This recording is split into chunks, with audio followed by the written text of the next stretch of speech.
Oke, assalamualaikum kawan. Nah, banyak orang tua yang punya keinginan besar agar anaknya sukses, cerdas, mandiri, atau tidak menyusahkan. Ya, sepintas ini terdengar wajar, bahkan mulia ya, mungkin juga diinginkan oleh banyak orang tua, semua orang tua. Tapi jika kita gali lebih dalam, ada satu hal yang jarang disadari. Tidak sedikit, ekspektasi itu lahir bukan dari kebutuhan anak, tapi dari luka batin orang tua itu sendiri.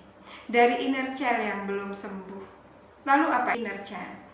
Nah, inner child ini bagian dalam diri yang masih membawa luka. Jadi inner child ini bagian dari diri yang membawa kenangan atau emosi dari masa kecil, baik yang indah maupun yang menyakitkan. Ketika bagian ini terluka dan tidak pernah benar-benar disadari atau disembuhkan, ya, ia bisa mempengaruhi cara kita berpikir dan bertindak sebagai orang dewasa, termasuk sebagai orang tua. Misalnya nih ya, seorang ibu atau ayah yang dulu sering dicuekin saat bercerita, bisa tumbuh jadi ibu yang terlalu menuntut anaknya terbuka setiap saat, tanpa sadar ya, sedang mencari perhatian yang dulu dia tidak dapat. Kemudian contoh yang lain, ayah yang dulu dihina karena menangis bisa tumbuh jadi orang tua yang melarang anaknya menunjukkan emosi karena ia masih merasa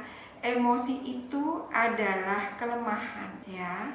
Kemudian apalagi orang tua yang dulu hidup dalam kemiskinan dan tidak mendapatkan kesempatan sekolah misalnya, bisa tumbuh jadi orang tua yang menuntut anaknya harus ranking 1 atau masuk universitas bergengsi karena merasa itu satu-satunya jalan agar hidup tidak seburuk dirinya di masa lalu. Ingat ya, anak bukan proyek, anak bukan terapi masa lalu orang tuanya. Yang menyedihkan adalah saat orang tua tidak sadar akan luka-lukanya. Mereka bisa menjadikan anak sebagai proyek penyembuhan. Anak dijadikan perpanjangan dari ambisi, ketakutan, bahkan mimpi masa lalu yang belum tercapai. Padahal anak adalah manusia yang berbeda. Mereka punya kebutuhan, mimpi,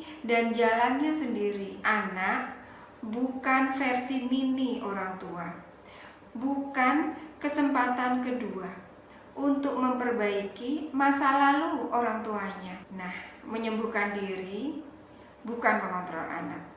Sebagai orang dewasa, kita punya kok tanggung jawab untuk berhenti mewariskan luka itu.